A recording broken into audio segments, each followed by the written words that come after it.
నమస్కారం, welcome to I dream. ధర్మ మార్గం విత్ విజిత కార్యక్రమానికి స్వాగతం.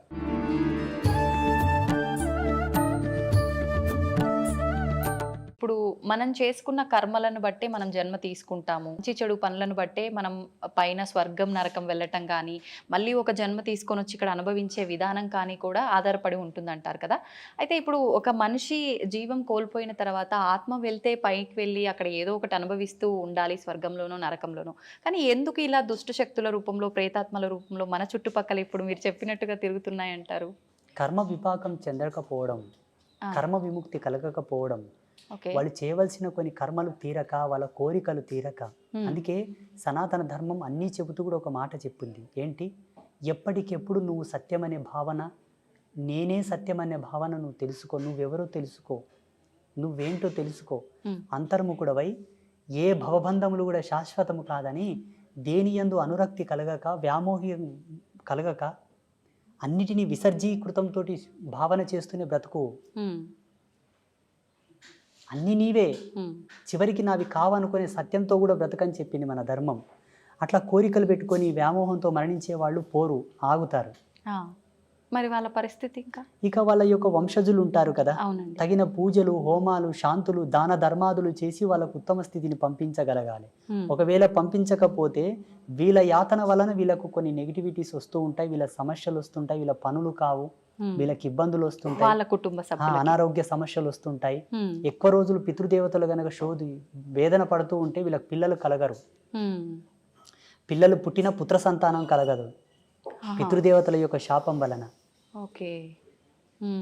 అయితే ఈ పితృదోషాలతో రకరకాల ఇబ్బందులు పడుతున్నారు అంటారు. అవన్నీ ఇటువంటి వారి కుటుంబాలకే ఉంటాయి. హిందూయిజాన్ని ఫాలో అయ్యే వాళ్ళే కాదు, వేరే మతాల వాళ్ళకు కూడా ఈ ఎఫెక్ట్ ఉంటది. ముస్లిమ్స్ గాని, క్రైస్తవులకు గాని, మానవ జన్మ ఎత్తిన ప్రతి ఒక్కరికి ఉంది ఇది. కంప్యూటర్కి ఒక వైరస్ వస్తే ఏం చేస్తారమ్మా? సిస్టమ్కి ఒక వైరస్ వస్తే ఏం చేస్తారు? అప్డేట్ చేస్తుంటారు, ఎప్పటికప్పుడు రిపేర్ చేస్తూ ఉంటారు. జెనెటిక్ అంటే మన జెనెటిక్ థియరీ ఏదైతే ఉందో, డిఎన్ఏ కాలానికి వంశవృక్షానికి సంబంధించిన అప్డేట్ అనమాట ఇది. ఓకే. అయితే ఇప్పుడు మనం ఏదైతే ఇప్పుడు ఈ ఆత్మలు ఇలాంటివి ఉన్నాయి అనుకున్నామో, అలాగే భగవంతుడు కూడా మన కళ్ళకు కనిపిస్తాడా ఆత్మల్లాగానే? చాలామంది ఈ మధ్యకాలంలో నాకు భగవంతుడు కనిపిస్తాడు, కావాలంటే మీకు చూపిస్తా అని చెప్పి రకరకాలుగా మాట్లాడుతున్నారు. నిజంగా అలా భగవంతుని చూడడం సాధ్యమే అంటారా? భగవంతుని 3 పద్ధతులతో చూడవచ్చు. జ్ఞాన రూపకంగా చూడవచ్చు, భావరూపకంగా చూడవచ్చు. దానికి రూపం లేదు. అలా ఫీల్ అవ్వచ్చు, కనిపిస్తున్నాడు, మనం ఫీల్ అవ్వచ్చు. That's own experience. భగవంతుని భౌతికంగా జడముగా చూడాలనుకుంటే దానికి ఒక మార్గం ఉంటుంది. ఏంటండి? ఇప్పుడు మన చుట్టూ మెనీ మోర్ ఆఫ్ బ్యాక్టీరియాస్ ఉంటాయి మన చుట్టూరుతా. దాన్ని సూక్ష్మదర్శినితోనూ చూడవచ్చును. భగవంతుని ఇట్లా సశరీరంతో చూడవచ్చు అంటే ఒకే ఒక మార్గం ఉన్నది, యోగ మార్గం. యోగాతో చూడవచ్చు. ఓకే. అంటే ఎంతకాలం అది చేయాల్సి ఉంటుంది? సాధకుడి యొక్క సత్యశీలత పైన ఆధారపడి ఉంటుంది. అంటే ఎంత నిష్టగా ఆయన యొక్క ఫోకస్, ఆయన యొక్క ఏకాగ్రత, ఆయన లక్ష్యం, ఆయన యొక్క నిగ్రహ శక్తి పైన.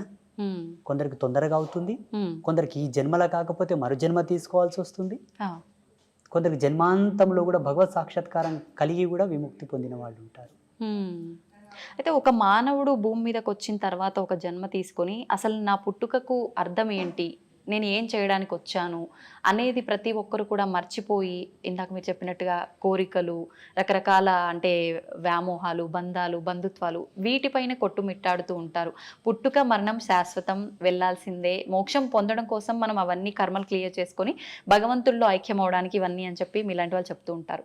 మరి ఈ వీటిల్లో కొట్టుమిట్టాడుతూ ఉండే ఈ ప్రాసెస్లోనే పుడుతుంటాం, పోతుంటాం, ఎప్పుడు మోక్షాన్ని పొందుతామంటారు? అసలు మోక్షం అనేది 2 ప్రాతిపదికలపైన ఆధారపడి ఉంటుంది. మోహాన్ని క్షయించుటే మోక్షం, మోహక్షయ ఇది మోక్ష అన్నారు పెద్దలు. అంటే ఈశ్వరుడి యందు కూడా మోహాన్ని వదిలిపెట్టాలి, భగవంతుని యందు కూడా మోహం వదిలాలి, అది మోక్ష స్థితి. శివుడి యందు కూడా మోక్షం వదిలిపెట్టాలి తల్లి.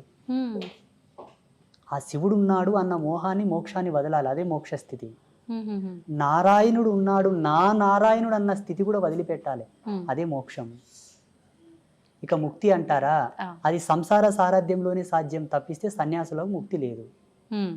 ఒకవేళ సన్యాస పరంపరలో యతి ధర్మంలో ముక్తిని పొందాలనుకుంటే ఆయన చాలా కష్టపడాల్సి ఉంటుంది సాధనత్రయంతో, ఆహా. మెడిటేషన్తో చాలా కఠోరంగా తపస్సు చేయాల్సి ఉంటుంది. ఆ. మీకేమో ఈజీ వేలో వస్తుంది, మాకేమో చాలా కష్టంగా వస్తుంది. మరి అంత కష్టం అని తెలిసినప్పుడు ఎందుకు మీరు ఇలాంటి సాధనలు జన్మకర్మ బ్రహ్మచర్యం? సంభవము, జన్మకర్మ సంభవం అంటే పోయిన జన్మలో తీసుకున్నటువంటి శబదం, ఉమ్, భగవంతుడు మమ్మల్ని ఆదేశించినటువంటి ధర్మం, ఉమ్, మా జన్మ మాకు తెలిసి మేము సన్యసించవలసినదే అని మాకు అర్థమయ్యి ఆహా. రావాల్సి ఉంటుంది. ఉదాహరణకి ఈరోజు కరెంటు లేదు, అవునండి. ఒక మంచి స్టూడియోలో ఏసీలో కూర్చొని మనం వీడియో చేయాల్సింది, కరెంటు లేదు అయినా చేయాలి, ఎందుకంటే చాలా దూరం నుంచి వచ్చాము కాబట్టి. అవును, చేస్తున్నామా లేదా? చేస్తున్నాం. అది కూడా అంతే. మేము ఎన్నో జన్మల నుంచి ట్రావెల్ అయ్యి వచ్చి ఉంటాము, మళ్ళీ ఎందుకు మొదలుకోవాలని ఆయన లేనిపోని తలకాయ నొప్పి అని ఇక్కడనే జన్మ సార్థకత పొందించుకుంటున్నాము కాబట్టి సన్యాసులం అయ్యాము. Okay okay. అయితే స్వామీజీ కారణ జన్ములు అంటుంటారు. అసలు ఎవరు ఈ కారణ జన్ములు అంటే నిజంగా ఉంటారా? లేదు అంటే సనాతన ధర్మం గురించి మా లాంటి వారికి మంచి మంచి విషయాలు తెలియజేసే మీలాంటి వారిని కారణ జన్ములు అనొచ్చా? ఎవరిని అనొచ్చు అంటారు అసలు? లేదు, మనకు జన్మత్రయములని ఉన్నాయి. కర్మజన్మ, కామజన్మ, కారణ జన్మ, 3. కర్మజన్మలు అంటే ఏంటమ్మా? జీవితాంతం కష్టపడుతుంటారు కానీ వృద్ధి చెందరు. కారణం పితాపితరులు చేసిన పాపాలు మిగిలిపోయి ఉన్నాయి, వాళ్ళు పుణ్యం చేసుకోగానే చచ్చిపోయినారు, అవి మన మీద పడ్డాయి. అందుకే కష్టపడుతున్నాం కాబట్టి ఆ కర్మలు దూరం చేసుకో, నీవు సన్మార్గంలోకి వస్తావు, లాభ పొందుతావు, సుఖపడతావు. అప్పులు రావు, రోగాలు రావు, ఇబ్బందులు రావు, బాధలు ఉండవు. కామజన్మ, కామజన్మ అంటే కేవలము సంభోగ ధర్మాన్ని ఆస్వాదిస్తూ కామ కోరికలతో ఉండి పిల్లలు సంసారం అనే వ్యామోహం లేకుండా అదేదో పిచ్చిగా జంతువులు కదా సంభోగం చేసినట్లు సంభోగం చేసి పిల్లల్ని కంటే పుట్టే పిల్లలు కూడా కామ పిల్లలే పుడతారు. హిరణ్యకశప హిరణ్యాక్షుల్లాగా. ఆయన చెప్తాడు, అమ్మా ఓ సతీ, ఇది సమయం కాదమ్మా, ఈ సమయంలో మనం తగదు, ఇది సంధ్యా సమయం అన్నా ఆమెకు కామం ప్రబలి కావాలంటే కావాలన్నదికే కామ సంతానం పుడుతుంది. వాళ్ళు ఎలా ఉంటారు? కామ సంతానం అంటే తల్లికి చెల్లికి భేదం తెలియక ఆడవాళ్ళ చేతుల్లో ప్రాణం పోయేటటువంటి పిల్లలు పుడతారు. సమాజంలో జరుగుతుంది కదా. ఇప్పుడు ప్రియాంక రెడ్డి హత్య కేసులో 4 చచ్చిపోయారు కదా, ఆ జన్మలు దీని కిందికే వస్తాయి. కామ జన్మలన్నీ కూడా ఆడవాళ్ళని అందరినీ కూడా ఒక బొమ్మలాగానే చూసే కాన్సెప్ట్ తో పుడతారు. చిన్న చిన్న పిల్లల పైన కూడా వీళ్ళంతా ఈ కేటగిరీ కిందికే వస్తారు. ఇక కారణ జన్మ అంటారా? కారణ జన్మ కేటగిరీలో Narendra Modiji first person. And second, నేను ఈ మధ్యలో అనుకుంటున్న నా అనుభవం ప్రకారం ఎవరి వ్యక్తిగతం వాళ్ళ ఇష్టం, నా వ్యక్తిగతం నేను అనుకుంటున్నంత వరకు పవన్ కళ్యాణ్. ఓకే, మీకు వేరే విధంగా అర్థమై ఉండొచ్చు, 3 పెండ్లాలు ఇట్లా అట్లా సినిమా స్టారు రంగేసుకొని ఆటాడినోడు అట్లా ఇట్లా మీరు అనుకోవచ్చు. ఒక్క మెతుకు సార్లు తల్లి అన్నం అయ్యిందా లేదని చూడ్డానికి అన్నమంతా పిస్కా కర్లా. ఆయన కొన్ని మాటలు విన్నాను నేను పవన్ కళ్యాణ్వి, చాలా అద్భుతమైనటువంటి విజనరీ ఉన్న వ్యక్తి, సనాతన ధర్మం గురించి, హిందూయిజం గురించి. అటువంటి వ్యక్తి అవసరం ఇప్పుడు ప్రస్తుత కాలంలో. అటువంటి ఆలోచన దృక్పథం కలిగిన వాడు కారణజన్ముడే. సామాజికంగా కారణజన్ములు మోదీజీ, పవన్ కళ్యాణ్. ఆధ్యాత్మికంగా చెప్పవలసి వస్తే బ్రహ్మశ్రీ సామవేదం షణ్ముఖ శర్మ గారు, చాగంటి కోటేశ్వరరావు గారు, గరికపాటి నరసింహారావు గారు, వద్దిపర్తి పద్మాకర్ గారు, వీళ్ళు ఆధ్యాత్మికమైనటువంటి కారణజన్ములు. యోగ సంధాన కర్తృత్వంలో కారణజన్ములు అంటే శృంగేరి జగద్గురువులు, చిన్నజీయర్ స్వామి వారు, శ్రీమాన్ చిన్నజీయర్ స్వామి వారు, ఇంకా కొంతమంది యతీంద్రులు, యోగులు, సిద్ధ పురుషులు, మఠాధిపతులు, పీఠాధిపతులు అందరూ కూడా యోగ పురుషులు. వాళ్ళు యోగ సంధాన కర్తృత్వంతోనూ వాళ్ళు కారణజన్ములు. వీళ్ళు భగవత్ సాన్నిధ్యానికి దగ్గరగా ఉన్నవాళ్ళు. వాళ్ళు శివైక్యం చెందిన తర్వాత ఈశ్వరునిలో లీనమయ్యేవాళ్ళు వీళ్ళందరూ. ఇది ఫైనల్ స్టేజ్ ఇన్ కారణజన్మ. వీళ్ళందరూ మోక్షం పొందడం, ఇంకా వాళ్ళకు మోక్షము ముక్తి లేదమ్మా, చాలా ఫైనల్ స్టేజ్. వీటికన్నా పెద్ద స్టేజ్ లో ఉన్నారు వాళ్ళు. ఇట్లా 3 జన్మలు ఉన్నాయి మనకు. మీ గర్భవాసమునందు మీ కడుపులో కూడా ఇంతటి గొప్ప వాళ్ళు కారణ జన్ములు, పుణ్య జన్ములు పుట్టాలనుకుంటే తప్పకుండా సనాతన ధర్మాన్ని ఫాలోఅప్ చేయండి. సనాతన ధర్మంలో కూడా మెనీ మోర్ ఆఫ్ కన్ఫ్యూజన్స్ ఉన్నాయి, రకరకాల సాంప్రదాయాలు. ఏవి పాటించకండి, సదాచార సంపన్నులై విరాజిల్లండి. ఈ సదాచారం మనకి ఎక్కడ దొరుకుతుందమ్మా అంటే దేవీ భాగవతంలో దొరుకుతుంది. దేవీ భాగవతం భగవతి విరచితం, సాక్షాత్తు త్రిమూర్తులకే చెప్పినది అమ్మవారు. మీరు త్రిమూర్తులు సుప్రీం గాడ్స్ అని మీరు కొలుస్తున్నారు. అవునండి. త్రిమూర్తులకే జగదంబ గీతోపదేశం చేసినది. ఆ జగదంబ చేసినటువంటి గీతోపదేశమే శ్రీకృష్ణ పరమాత్మ వారు ఆ యొక్క గీతను అర్జునుడికి ఉపదేశించాడు. అవును. అది భగవతి గీత. ఉమ్. భగవతి గీత, భగవతి చెప్పిన గీత భగవద్గీత. ఓకే.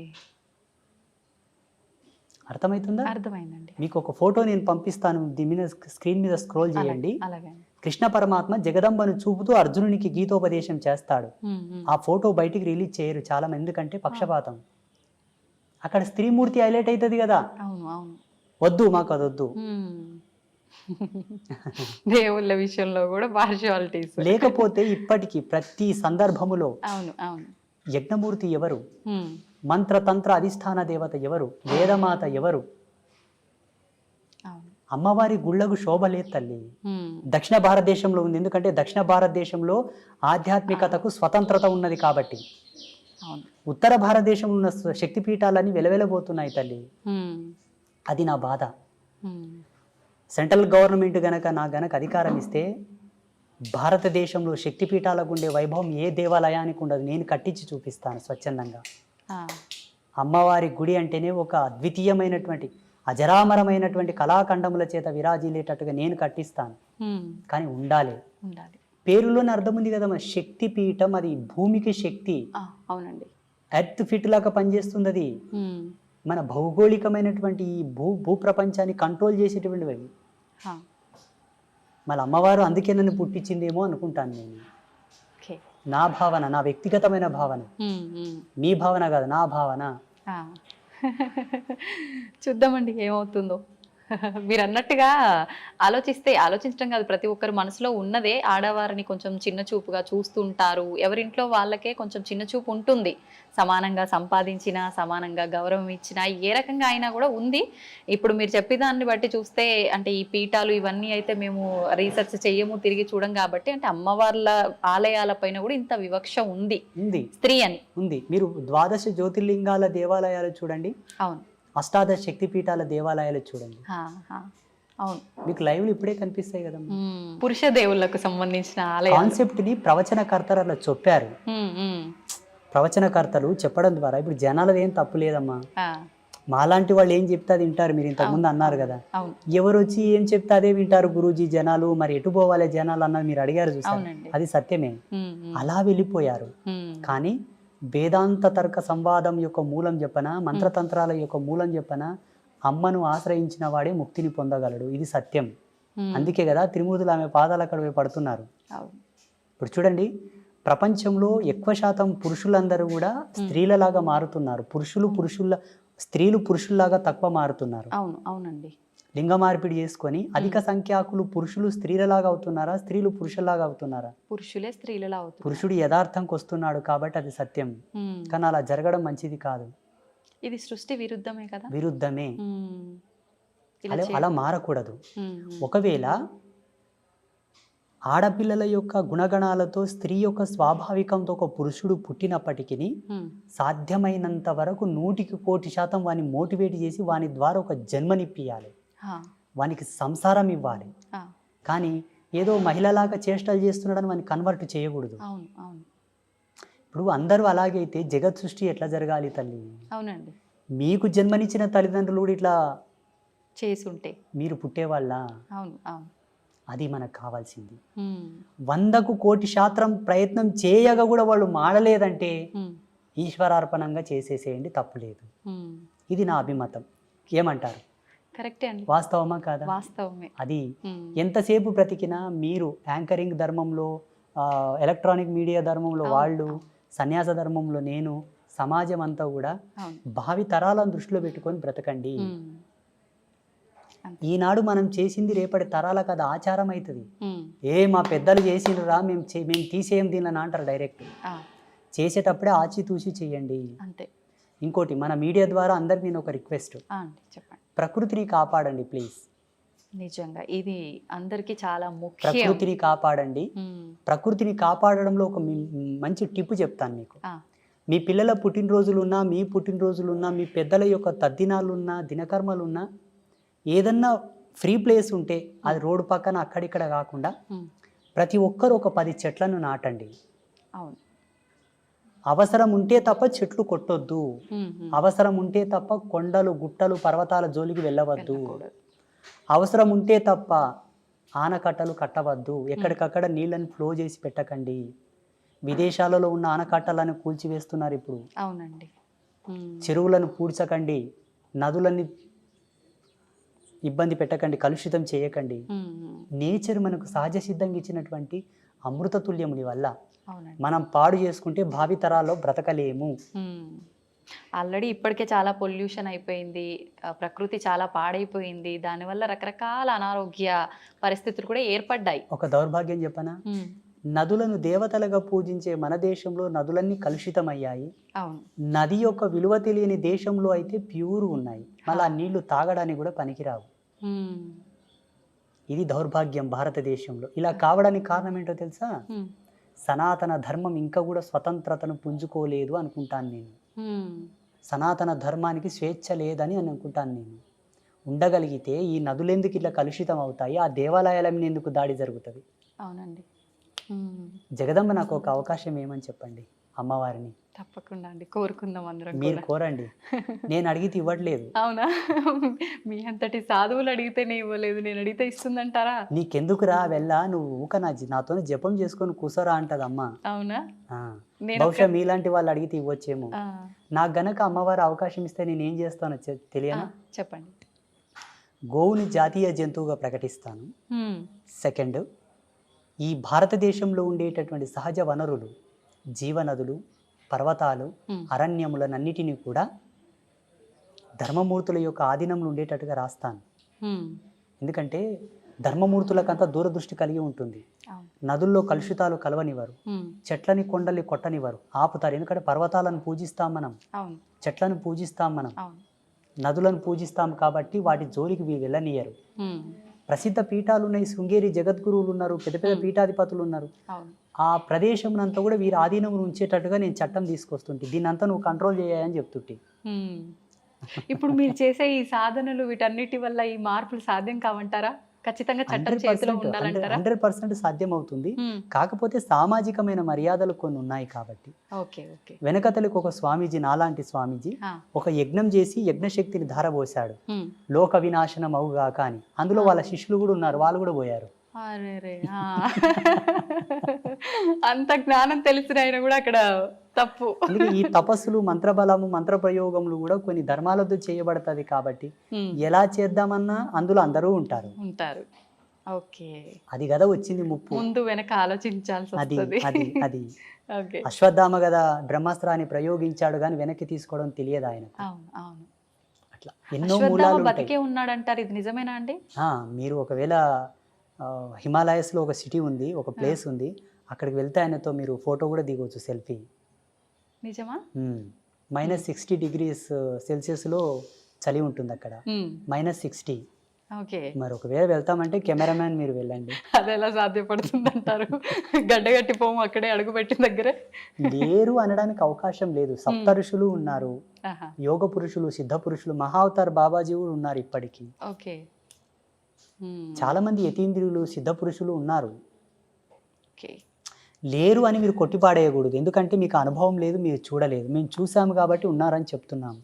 వాళ్ళని ఇక్కడికి తీసుకొస్తామంటే తీసుకొస్తాము. ఈ యొక్క తపోజ్వాలకు తట్టుకొని ఉండే శక్తి ఈ మానవాళికి లేదు. పిట్టలు రాలిపోయినట్టు రాలిపోతుంటారు వాళ్ళు వస్తూ ఉంటే. అది సత్యం. స్వామిజీ, శివుడి గురించి మాట్లాడుకున్నాం కదా, శివుడిని అంటే మిగతా అందరి దేవుళ్ళను కూడా మన ఆధారం కోసమే అయి ఉండొచ్చు, ఇంకే రకంగా అయినా అయి ఉండొచ్చు, రూపం లేకపోయినా ఒక అమ్మవారంటే ఈ రూపం, శివుడు అంటే ఈ రూపం, అట్లా అందరి దేవతలకు అన్ని రూపాలుగా ఒకటి మన మైండ్లో ఉండిపోయింది. కానీ శివుడిని మాత్రమే ప్రత్యేకించి లింగ రూపంలోనే మనం ఎక్కువగా పూజిస్తూ ఉంటాము.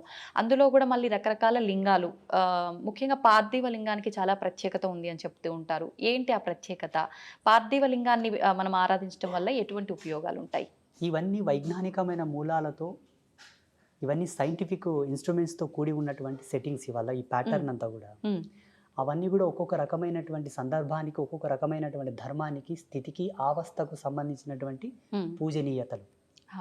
ఒక్కొక్క లింగాన్ని ప్రొవైడ్ చేసి మీరు ఈ పాదరస లింగానికి పూజ చేయండి అన్నప్పుడు ఆయన స్థితి ఎలా ఉన్నది, అప్పుల్లో ఉన్నాడా, రోగగ్రస్తుడై ఉన్నాడా, శాపంలో ఉన్నాడా, కర్మలో ఉన్నాడా, పాపంలో ఉన్నాడా, ఈ విధమైన లింగానికి నువ్వు పూజ చేసి ఆ లింగోదక అభిషేక జలమును ప్రోక్షణ చేసుకుంటే పాప ప్రక్షాళన జరుగునని అనేక లింగాలను ఋషులు దర్శించి ఇచ్చారు.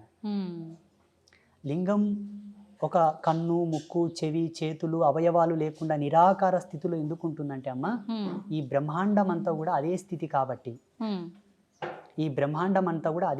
కాబట్టి, చివరికి ఈ బ్రహ్మాండం అంతా అదే స్థితిలో లయం అవుతుంది, నిరాకారంగానే మారబోతుంది కాబట్టి సత్యాన్ని చూపించేటటువంటి కోణం అది ఆ శివలింగ ఆకృతి. అందుకే మనకు చెప్తుంటారు కదా, సత్యం శివం సుందరం అని. అవునండి. చివరికి సర్వం అదే ఆకారం లేని స్థితిలోకి వెళ్ళిపోతుంది, నిరాకార స్థితిలోనే ఉండిపోతుంది. ఇవన్నీ మధ్యలో పోయేవి కాబట్టి సత్యాన్ని తెలుసుకొని పూజించు అనడానికి ఆ శివలింగ ఆకారం. అద్భుతం. జన్మ ఎత్తిన తర్వాత ఒక్కసారికి శివునికి నమస్కృతాంజలి చేస్తే ఆ జన్మ పరిపూర్ణమైనట్లే. చాలా ముక్తిదాయకం శివలింగ ఆరాధన, శివలింగ పూజ, శివుని యొక్క ఆరాధనలు.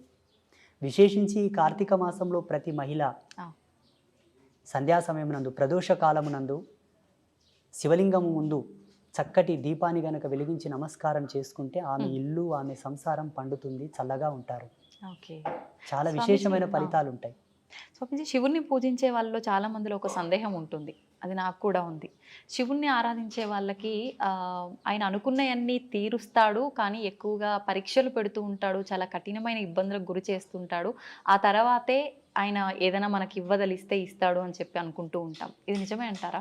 శివుడు, విష్ణు, బ్రహ్మ, అమ్మ ఇక్కడ ఎవరు కాదు, దేవతలు కాదు ఈ కాన్సెప్ట్. జన్మ కష్టపడుతుందంటే దానికి ఒక విలువ ఉంటుంది. కారణం, మనకు విలువైనది ఏదైనా దక్కాలంటే అది దక్కే కోణంలో ఇబ్బందులతో అది దక్కింది అంటే దాని విలువ మనకు తెలవాలనే మనకు ఇబ్బందులు వస్తూ ఉంటాయి. దాని విలువ, దాన్ని అనుభవించడానికి మనకు ఒక అనుభవం కావాలి, దాన్ని ఆస్వాదించడానికి ఒక అనుభవం, ఒక గుణపాఠం కావాలి. అప్పుడే దాన్ని పరిపూర్ణంగా అనుభవించగలము. కాబట్టి కొన్ని ఇబ్బందులతో, ఒడిదుడుగులతో, కష్టాలతో, నష్టాలతో అది మనకు దొరుకుతుంది. ఇది మన జన్మను పరిపూర్ణతను చేయడానికే దేవుడు పెడతాడు. దేవుడు మనల్ని కష్టపెట్టాడు. ఒక అందమైన శిల్పం కనుబొమ్మలతో, కనురెప్పలతో సరళీకృతంగా తయారు కావాలంటే సమయం ఎక్కువనే పడుతుంది. అవునండి. నెమ్మదిగా చెక్కాల్సి ఉంటుంది. ఏదో 2 దెబ్బలు కొట్టి పాడేసామంటే తొందరగానే తయారవుతుంది. జీవితం కూడా అదే పారదర్శక సూత్రం పైన ఆధారపడి ఉన్నది. ఇక్కడ దేవుడు మనల్ని కష్టపెట్టాడు. మన విద్వత్తును, మన విఘ్నతను, మన యొక్క గొప్పతనాన్ని సమాజం నిలబెట్టుటకే మనకు ఆ సమయభావం. కొన్ని ఇబ్బందులు అయినా దాని కష్టమని ఎందుకు అనుకుంటారు చెప్పండి? భగవంతుడు పెట్టేదాన్ని భక్తిగా తీసుకోవాలి, కష్టంగా తీసుకోవద్దు. ధర్మశాస్త్రాల్లో ఒక మాట ఉన్నది, తల్లిదండ్రులు పెట్టేవి, తోబుట్టు అయిన చెల్లెలు పెట్టేవి, భగవంతుడు పెట్టేవి, గురువు పెట్టేవి పరీక్షలే అయినప్పటికీ అవి పరమార్థంగా స్వీకరించాలట, వాళ్ళు ముక్తిని పొందుతారు. మళ్ళీ అక్కకు, అన్నకు, తమ్ముడికి నియమం లేదు చూడండి, చెల్లి, అదేంటో కానీ చెల్లి, తల్లి, తండ్రి, గురువు, దైవం, వీళ్ళు పెట్టేవి పరీక్షలు కాదు. ఒకవేళ పరీక్షలే అయినప్పటికీ అవి పరమార్థములని స్వీకరించువాడు ముక్తిని పొందగలడు, ఈజీగా పొందుతాడు. జపతపాదులు చేయకుండా, యజ్ఞయాగాదులు చేయకుండానే ముక్తిని పొందుతాడు. స్వీకరించగలగాలి, భావించగలగాలి, భారం అనుకోకూడదట. మనం ఎన్ని మాట్లాడుకున్నా అది కొంచెం కష్టమే మానవులకి. ఏదైనా చిన్న కష్టం వచ్చిందనగానే భగవంతుని కూడా తిట్టేయడము, అసలు ఆ విచక్షణ అనేది కోల్పోతాం కాసేపట్లో. నిజంగా మనకు అదంతా ఒక లేవల్గా వెళ్ళాలి, సమన్వయంగా ఉండాలి, బ్యాలెన్స్డ్గా ఉండాలి లైఫ్ అని అంటే ఎలాంటి నియమాలు పాటించవచ్చు అంటే? ఆహార దోషం అనేది ఇక్కడ సమాజంలో ఎక్కువ అనర్థాలకు కారణం అవుతుంది. అందుకే ఆరంభం నుంచి, వేదారంభ కాలం నుంచి కూడా శాకాహార భోక్తవ్యం చేయండి.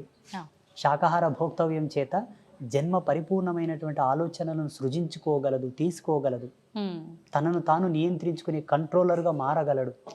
ఆలోచన విధంగా, వ్యవహారికంగా తనను తాను ఇంద్రియ నిగ్రహం వైపు మరలించుకోగలడు. అందుకే శాకాహార భోక్తవ్యం చేయండి. మనకు ధర్మశాస్త్రాల్లో క్లియర్గా చెప్పి ఉన్నారు ఋషులు, ఆహారం, విహారం, విచారం, నిద్ర, ఆహారం, బ్రహ్మచర్యం, ఈ మూడింటిని ఎవరైతే పాటిస్తారో వాళ్ళు నడిచే దేవుడు. ధ్యానం వల్ల కూడా సాధ్యపడుతుందా గురూజీ? ఆధ్యాత్మికత 3 కోణాల్లో ఉంది. హ్మ్. భక్తి మార్గంతో కొందరు, ధ్యాన మార్గంతో కొందరు, జ్ఞాన మార్గంతో కొందరు, యోగ మార్గంతో కొందరు, హ్మ్. త్యాగ మార్గంతో కొందరు. త్యాగం అన్నీ. అక్కడ భక్తి లేదు, పూజ లేదు, యోగ లేదు, ఏమీ లేదు. ఆ! అవధూత తత్వంలో ఉండడం వల్ల కూడా ముక్తిని ఆస్వాదించవచ్చు, మోక్షాన్ని పొందవచ్చు. ఓకే. ఈ 5 మనకు ప్రధానం. హ్మ్. భక్తి మార్గంలో ఈ చాప్టర్ అంత వస్తుంది. కార్తీక దీపాలు, సోమవార వ్రతం, మంగళవార వ్రతం, అవును. బొట్లు పెట్టడం, మడి కట్టుకోవడం, హ్మ్. నైవేద్యాలు అర్పించడం, పుష్పయాగం, హోమ ధూమాలు, ఇది భక్తి మార్గం. హ్మ్. జ్ఞాన మార్గం అంటారా, భగవంతుడే సత్యమని ఎరింగి ఆయన యొక్క పారాయణలు చేయుట, ఆయన మంత్రోచ్చరణ చేయుట, ఆయన యొక్క కీర్తనలు పాడుట, ఆ కీర్తనల చేత భక్తిని ప్రచారం చేయుట, ఇది జ్ఞాన మార్గం. హ్మ్. హ్మ్. అయితే ఇప్పుడు ఈ ధ్యానం చేయడం అనేది ఏకాగ్రత అనేది అందరికీ కరెక్ట్‌గా సరిపడదు. చాలా రకాల ఇంకా పిచ్చి పిచ్చి ఆలోచనలొచ్చి ఇంక వద్దు అని కూడా ఒక వైరాగ్యానికి వెళ్ళిపోతుంటారని అంటుంటారు. నిజంగా అందరికీ సాధ్యపడాలంటే ధ్యానంలో కూడా ఏమైనా చిన్న మెళకువలు ఏమైనా ఉన్నాయంటారా? ధ్యానం చేయుట అందరికీ సమంజసమే, కానీ ఆ ధ్యానం నువ్వు చేస్తున్న పద్ధతి తెలియవలే ఫస్ట్. హ్మ్. హ్మ్. ఈ మధ్యలో చేస్తున్నటువంటి ధ్యాన కేంద్రాలు అనుకోండి, మెడిటేషన్స్ అనుకోండి, యోగా సెంటర్లు అనుకోండి, అవును. అవన్నీ కూడా సమ్ క్లాసెస్, హ్మ్. హ్మ్. టీచింగ్ ప్రాసెసెస్ తప్ప అవును. పరిపూర్ణమైనటువంటి విద్వత్తును అవి తీసుకురావు, ఎరుకలోకి అవి తీసుకురావు, అది పరిపూర్ణత చెందించవు. హ్మ్. నువ్వు ఒక ధ్యాన మార్గంలో, ఒక యోగ మార్గంలో ఉన్నవాళ్ళం కాబట్టి అవును. టీవీలలో, వీడియోలలో చూస్తూ ఉంటాము. అందరిని ఒక చోట కూర్చోబెట్టి ముక్కు మూసుకోమంటారు, ఏదో చేయమంటుంటారు. అవును. కానీ అనుభవానికి తక్కినది అది లేదు. హ్మ్. హ్మ్. వాళ్ళ ఇష్టానుసారంగా వాళ్ళు అంతే. అది చేస్తున్నారు. వారి అనుభవం ప్రకారం నలుగురికి చెప్తున్నారేమో. అక్కడ సత్యం అనేది లేదు అని నేను అనుకుంటున్నా. నాకైతే అర్థమైంది అది. ఆహా! మళ్ళీ వాళ్ళకి ఎలా అర్థమైందో నాకు తెలియదు. ఓకే. ఋషి పరంపరానుగతంగా అయితే అక్కడ జరగటం లేదు. హ్మ్. చూడమ్మ, ఒకటే మాట, యథాతథముగా వాస్తవికతను గనక పాటించిన వాడు లాభాలు పొందుట తథ్యము. హ్మ్. అవాస్తవాన్ని, అభూత కల్పనలు గనక నువ్వు పాటించినావు అనుకో, పిచ్చొస్తే తప్ప లాభం రాదు. అవును. అవునండి. ఇది సత్యం. ఇది అందరూ గ్రహించగలగాలి, ప్రేక్షకులు కూడా. అంత మాత్రానికి ఏదైనా లాభం ఉన్నా అవాస్తవానికి అది లైఫ్ లాంగ్ అనేది ఉంటుంది అని చెప్పలేం. ఏదో ఒక రోజు అది బయట పడిపోతుంది. దానికి తగ్గ ప్రతిఫలం వాళ్ళు అనుభవించాల్సొస్తుంది. ఇప్పుడు కార్తీక మాస శుభ సందర్భాన మీరు ఇక్కడికి వీచ్ చేశారు కాబట్టి, అవునండి. కార్తీక మాసంలో దుర్గా వ్రతం ఒకటి ఉన్నది. హ్మ్. హ్మ్. చాలా మంది కార్తీక మాసం అంటే శివకేశవులకు అన్వయం చేసి ఉభయ తెలుగు రాష్ట్రాల్లో దీపాలు పెట్టడం, అవును. పూజలు చేయడం ఉన్నది. అవునండి. శివకేశవుల యొక్క ధర్మపత్నులు కూడా ఒక వ్రతం చేశారు కార్తీక మాసంలో. ఎవరి వ్రతం చేశారు? ఆ! మీరేమో కృష్ణుడు దేవుడు, రాముడు దేవుడు అంటున్నారు. అవును. వాస్తవంగా రాముడు, కృష్ణుడు ఇద్దరు కూడా దేవతలే, దేవుళ్ళే. హ్మ్. ఋషులే వాళ్ళకు యజ్ఞపట్టం ఇచ్చారు, యోగదత్తం చేశారు. నేను కూడా చెప్తాను. హ్మ్. శ్రీకృష్ణ పరమాత్మ యొక్క ధర్మపత్ని సాక్షాత్తు లక్ష్మీ అంశ సంభూతురాలైన రుక్మిణీదేవి కూడా కొందరు వ్రతాలు చేసింది. ఎవరి వ్రతం చేసింది? హ్మ్. తన పతియే దైవము కదా, అవును. మళ్ళీ ఎందుకు వ్రతం చేయలే రుక్మిణీదేవి? ఆ! చెప్పండి. పార్వతీదేవి కూడా వ్రతం చేసింది, హ్మ్. కాత్యాయనిదేవి వ్రతం చేసింది, ఆహాహా! శ్రీమన్ మహాలక్ష్మి వ్రతాలు చేసింది. ఆ! ఎవరి వ్రతం చేశారు? వాళ్ళ పతులే దైవములు కదా. అవును. అవును. ఇంద్రుడి యొక్క భార్య కూడా వ్రతం చేసిన శచీదేవి. హ్మ్. అష్టదిక్పాలకుల యొక్క ధర్మపత్నులు కూడా వ్రతాలు చేశారు. ఏ వ్రతం దేవ ఇంతకు ప్రాజాపత్య ధర్మములందరూ, ఆ ధర్మపత్నులందరూ కూడా వ్రతాలు చేశారు. ఋషిపత్నులు కూడా వ్రతాలు చేశారు. ఆ! వ్రతం ఎవరికి చేయబడుతుంది? ఆ! నోములు ఎవరికి చేస్తారు? భగవంతుడికే చేస్తారు. పురుష దేవతలకు లేవు. హ్మ్. హ్మ్. అంటే అందరినీ సృష్టించింది ఆదిపరాశక్తి లలిత అమ్మవారు కాబట్టి ఆమెకు సంబంధించిన వ్రతం ఏదైనా ఉందా? ఎగ్జాక్ట్లీ. ఆ! అస్తు అస్తుమే సదాశివో అస్తు, ఇది సత్యం. ఓకే. కానీ ఎక్కడ చేస్తున్నారు ఇప్పుడు? ఆ! చేయట్లే. సత్యాన్ని కనుమరుగు చేశారు కావాలని. అందుకే జనాలకు ఆధ్యాత్మికత రుచించటం లేదు. హ్మ్. హ్మ్. మీరు అన్నట్టుగా కన్ఫ్యూజన్లోకి వచ్చేసి, అవును. అవును. వైరాగ్యం వచ్చి ఈ దేవుళ్ళొద్దు, ఈ ఫోటోలొద్దు, తీసేయని రాని పక్క కానీ గమ్మున కూర్చుంటున్నారు. నిజమండి. అవును. పోనీ తీసేసినంత మాత్రాన వాళ్ళు ఏమైనా ముక్తిని పొందేదరా? లేదు. అంత్రపిశాసులై తిరుగుతారు సచ్చినాక. హ్మ్. గాలిలో దయ్యాలలాగా తిరుగుతారు. హా! ఎన్ని పిండ ప్రదానాలు చేసినా, ఎన్ని శ్రద్ధా తర్పణాలు చేసినా, హ్మ్. ఎన్ని దాన సంస్కారాలు చేసినా వాళ్ళ ఆత్మలకు మోక్షం రాదు, రిజర్వేషన్ రాదు. తిరుగుతూనే ఉంటారు. ఆ! అది మరీ దుర్భర్మం, మరీ ఘోరం అది. ఆ! ఇదన్నా బాగుంది కానీ అది భయానకం అది. భయానకం. అయితే స్వామీజీ చాలామంది ఇప్పుడు ఈ సాధన, ధ్యానము ఇలాంటివి చేయడం వల్ల హిమాలయ ప్రాంతాల్లో కొన్ని వందల సంవత్సరాలు కూడా జీవంతో ఉన్న ఋషులు, సాధువులు ఇలాంటి వాళ్ళు ఉన్నారని చెప్తుంటారు కదా! నిజంగా అంత సాధ్యపడుతుందంటారా వీటి వల్ల? 100%. రేపు జనవరి నెల చివరిలో కుంభమేళ స్టార్ట్ అవుతుంది. మీరు దయచేసి మీ ఐ డ్రీమ్ మీడియా వాళ్ళు వెళ్ళండి, లేదంటే నాకు అక్కడ కలవండి, నేను కలుస్తాను. మీకు ఎంతమందిని కావాలో అంతమందిని పరిచయం చేస్తా, వాళ్ళతో రిక్వెస్ట్ చేస్తాను, మీతో మాట్లాడిస్తాను, ఎన్నేళ్ళు బతికినావు చెప్పప్ప అని చెప్తా. ఇప్పుడు మాలాంటి వాళ్ళు చెప్తే కొంతమంది కామెంట్లు పెడుతున్నారు, ఏ ఇంకో పిచ్చోడు ఉన్నాడు, వీడు ఎట్లా బతుకుతారో నాయన, ఇది సైన్స్కే విరోధం కదా అంటున్నారు. నీ సైన్స్ కంతు చిక్కని మిస్టీరియస్ చాలా ఉన్నాయి. గీజా పిరమిడ్ మీద ఇంతవరకు ఏ సైంటిస్టు రీసెర్చ్ చేయలేదు. ఔరంగాబాద్లో ఉన్న కైలాస టెంపుల్ మీద ఏ సైంటిస్టు రీసెర్చ్ చేసి రికార్డు ఇవ్వలేదు. వీటి గురించి మీకెందుకయ్యా? మీకేమైనా ఆధ్యాత్మికంగా పట్టున్నదా? సాధన మర్మములు తెలుసా మీకు? యోగ మూలాలు తెలుసా మీకు? ఒక తాబేలు కానీ చేప కానీ నీళ్ళల్లో గంటల కొద్దీ ఉండగలదు. నువ్వు ఉండగలవా? లేదు. దాని శారీరక నిర్మాణ స్థితి, దాని శైలి, దాని జీవన విధానం అది అవలంబించుకుంటున్నది. యోగ మార్గంలో కొన్ని మెలకువలు ఉన్నవయ్యా. వాటితో వాళ్ళు శరీరాన్ని అట్లా మలుచుకొని బ్రతుకుతున్నారు, లక్షల సంవత్సరాలు బ్రతుకుతున్నారు. అవి సామాన్యులకు కూడా సాధ్యపడతాయంటారా? అలా జీవించగలగాలి. శరీరాన్ని ఎన్నో వ్యయప్రయాసాలకు ఒడిదుడుగులకు ఓడ్చుకొని శరీరాన్ని క్రమబద్ధీకరించి బెండ్ చేయాలి, మడచాలి దాన్ని.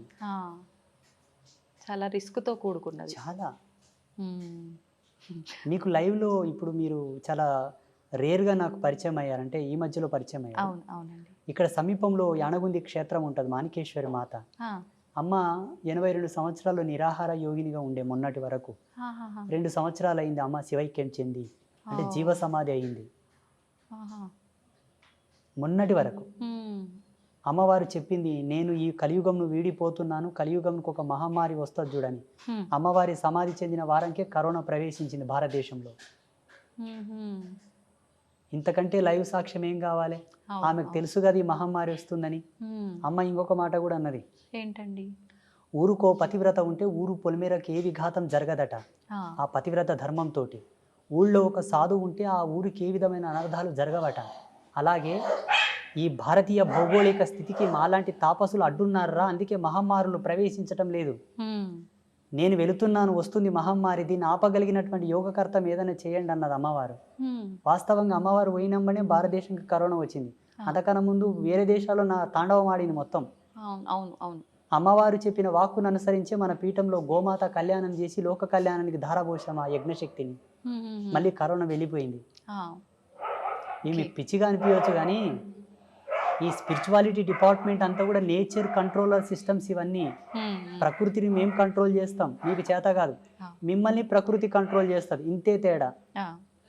స్వామీజీ, ఇలా అంటే ముందే ఏదైనా జరగబోతుంది అంటే ఇప్పుడు ఆ మాతాజీ గారు చెప్పినట్టు కొన్ని చెప్తూ ఉంటారు, నిజంగా జరిగినవి కూడా చూస్తుంటాము. మళ్ళీ అలాంటిది ఒక బ్యాక్టీరియా రాబోతుంది అని కొంతమంది చెప్తున్నారు. లేదు అంటే రకరకాల ప్రళయాలు రాబోతున్నాయి అని చెప్పి మొన్న రీసెంట్గా అక్కడ జల ప్రళయాలు జరిగాయి కదా, అలాంటివి కేరళ సైడ్, అలాంటివి మళ్ళీ మన దగ్గర కూడా వచ్చే అవకాశాలు ఉన్నాయని చెప్పి, చాలా ప్రాణ నష్టం కూడా జరుగుతుందని చెప్పి కొంతమంది చెప్పారు ఆ మధ్యకాలంలో. మళ్ళీ అలాంటివి ఏమైనా రాబోతున్నాయంటారా? ఈ భారతదేశం చాలా గొప్పది, మనమందరం గర్వపడాలి. ప్రపంచమంతా అతలాకుతలమైపోయిన భారతదేశానికి ఏమీ జరగదు. కాలధర్మ సిద్ధాంతంలో మనము కొంత ఏగవలసి ఉంటే ఏమో అట్లా వచ్చిపోతాయి తప్పిస్తే మనకు ఏ భయము లేదు. ఎందుకంటే మన దేవాలయ వ్యవస్థ అంత గట్టిది. చూడండి, భవిష్యత్తులో ఒక 10-15 సంవత్సరాల్లో జరగబోతుంది ఇది. ఏంటంటే ప్రపంచమంతా స్వేచ్ఛావాయువులు పీల్చుకోవడానికి భారతదేశానికి వలస రాక తప్పదు. బుక్కెడు గాలి పీల్చుకొని వస్తాం, ఇండియాకు పోయాను వస్తారు చూడండి. ఆల్రెడీ స్టార్ట్ అయిపోయింది. ఈ భారతదేశం చాలా గొప్పది, అందులో మన హిందూయిజం చాలా గొప్పది. ఈ ధర్మాన్ని ఎందుకు కాపాడమంటున్నామంటే భావి తరాలకు మీరు కోట్లు గడించి ఇవ్వక్కర్లా, ధర్మాన్ని ఇవ్వండి చాలు. అంతే. ఎలా ఇవ్వాలి ధర్మాన్ని? నీ పిల్లలకు చెప్పాలి, ఒరే నువ్వు పుట్టుకతోనే ధర్మం నీ పక్కన పుట్టిందిరా. కారణం నువ్వు పుట్టుకతోనే పురుడు చేసినాం. పురుడు ఎక్కడి నుంచి వచ్చింది? సనాతన ధర్మం నుంచి వచ్చింది. నీకు నామకరణం చేసినాం, నీ పుట్టుకతోనే ధర్మం నీ తోబుట్టు అయిందిరా. ధర్మం నీ చెల్లెలు లాంటిది, అక్క లాంటిది, అన్న లాంటిది, తమ్ముడు లాంటిది. వాళ్ళకి ఏమైనా జరుగుతూ ఉంటే చూస్తూ ఊరుకుంటావా మూర్ఖుడా? ధర్మ విఘాతం ఎక్కడ జరిగినా నువ్వు పోరాడాలని అని చెప్పి పిల్లలకు మనం మోటివేట్ చేయాలి.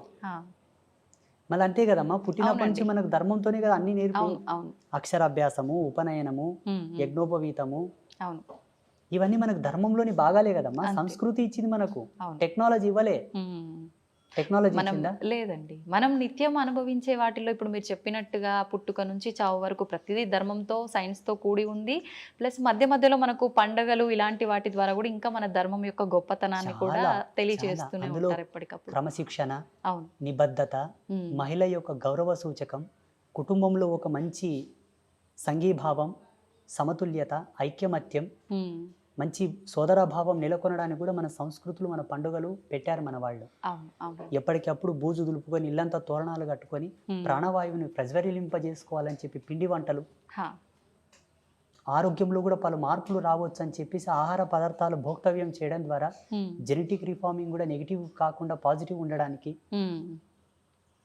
ప్రతిదీ ప్రతిదీ ప్రతిదీ పరమార్థం, ప్రతిదీ అద్భుతం, ప్రతిదీ ఒక అమోఘం మన దాంట్లో. ఏది కూడా వేస్టేజ్ లేదు మన సనాతన ధర్మంలో. అవును. అవును. మేధావులేమో ఇదంతా మూఢనమ్మకం అంటారు, పిచ్చి. హ్మ్. అవును. మూఢనమ్మకం అసలు దేవుడే వాళ్ళ లేడు. పిచ్చి, హ్మ్. వాళ్ళు ఇంకా ఎల్కేజీ స్టడీలో ఉన్నారు వాళ్ళు. ఆ! నా దృష్టిలో వాళ్ళు చిన్న పిల్ల. చిన్నపిల్లలు. నా దృష్టిలో, నా ఆ! భావనలో మూఢనమ్మకం అనడానికి సనాతన ధర్మంలో ఏమీ లేదమ్మా. హ్మ్. నిమ్మకాయ తీసేసినా కూడా అది నమ్మకమే, ఒక విశ్వాసం. దాంట్లో విఘ్నత ఉన్నది, విజ్ఞానం ఉన్నది. హా! నిమ్మకాయలు తీసేయడం, గుమ్మడికాయలు దిష్టి తీయడంలో కూడా అవును. అవును. విజ్ఞాన ఫార్ములాస్ నేను చూపిస్తా. హ్మ్. రమ్మని నాతోనికి ఏ జన విజ్ఞాన వేదిక పెద్ద మనిషి వస్తాడు, హా! మీరు రీసెర్చ్ చేయలేదు దాని మీద. హా! ఇప్పుడు భగవంతుడు ఉన్నాడు అనంటే ఖచ్చితంగా దుష్ట శక్తులు కూడా ఉన్నాయని చెప్పి అంటుంటారు. ఉన్నట్టేనా అండి? లైవ్లో ఉన్నాయి, ఇప్పుడు మన పక్కలో కూడా ఉన్నాయి కొన్ని. అవునా? ఆ, మీకు కనిపిస్తాయా? మన కెమెరా పిక్సెల్ తక్కువ ఉంది, లేకపోతే రికార్డ్ అవుతుండే. హ్మ్. ఆ, ఓకే. ఒక టోనోమీటర్ తీసుకురావాల్సింది మీరు, దాని సౌండ్స్ మీరు వినేవాళ్ళు ఇప్పుడు. ఆ! ఆ. ఓకే. భయమేస్తుందండి. ఏం భయపడాల్సిన అవసరం లేదు. సాధువుని చూస్తే యమభటులే బెదురుకుంటారు. హ్మ్. అవేం చేస్తాయి మనల్ని? ఆ! మీరు అడిగారు కాబట్టి ఉన్నాయి, ఎప్పటికెప్పుడు ఉంటూ ఉంటాయి. ఆహా! భయపడాల్సిన అవసరం లేదు. ఓకే. ఒక సువాసిని హ్మ్. సాంప్రదాయకమైనటువంటి కుంకుమను ధరిస్తే భూత ప్రేతములు ఆమెకు దండం పెట్టి పోతాయట. ఆహా! సాంప్రదాయకమైన కుంకుమ అంటే ఇప్పుడు బల్కంపేట ఎల్లమ్మ ఉన్నది, అవునండి. అమ్మ పాదాల కాడే కుంకుమ నెలకో 2 నెలలకు వెళ్ళి ఇంట్లో స్టోర్ చేసుకోవాలి. హ్మ్. హ్మ్. మీరు డ్యూటీకి వెళ్ళేటప్పుడు ఇంత నష్టం తగిలించుకొని పోతే దిష్టి బారదు, హ్మ్. దిష్టి బారదు. ఇప్పుడు వాళ్ళే వివాహం అనుకోండి మీ కాని మీద వారు. కొంత, మీరు మంచిగా అందంగా తయారై వస్తే కొంత ఏదో జలసీగా ఫీల్ అవును. అయిపోతుంటారు అవును. అనుకోండి, ఆ దిష్టి మీకు వారదు. ఆ కుంకుమలో ఉన్న ఎనర్జీ దాన్ని అక్కడనే పంపిస్తుంది. హ్మ్. నా భక్తురాలు అక్కడనే పో అంటది సీదా. ఆ! మన బదులు అమ్మవారే ఫైట్ ఆ, చేస్తది. సాంప్రదాయకమైన తిలకధారణ అంటే ఇదే. హ్మ్. హ్మ్. కెమికల్తో కూడిన కుంకుమలు పెట్టుకుంటే రాదు మళ్ళా. ఆహా! భగవత్ ప్రసాదితమైనటువంటి, భగవత్ ప్రాదాంకితమైనటువంటిది ఏది ధరించినను మనకు ఈ దయ్యాలతోటి, దుష్ట శక్తులతో ఎటువంటి భయం లేదు. మరొక మంచి ఎపిసోడ్‌లో ఇంకా కొన్ని విషయాలు మీతో మాట్లాడాలని ఆశిస్తున్నాను. ధన్యవాదాలండి. ఐ డ్రీమ్ మీడియా ప్రేక్షకులకందరికీ ఒక సన్యాసిగా, ఒక బ్రహ్మచారిగా మా యొక్క ఆశీస్సులు.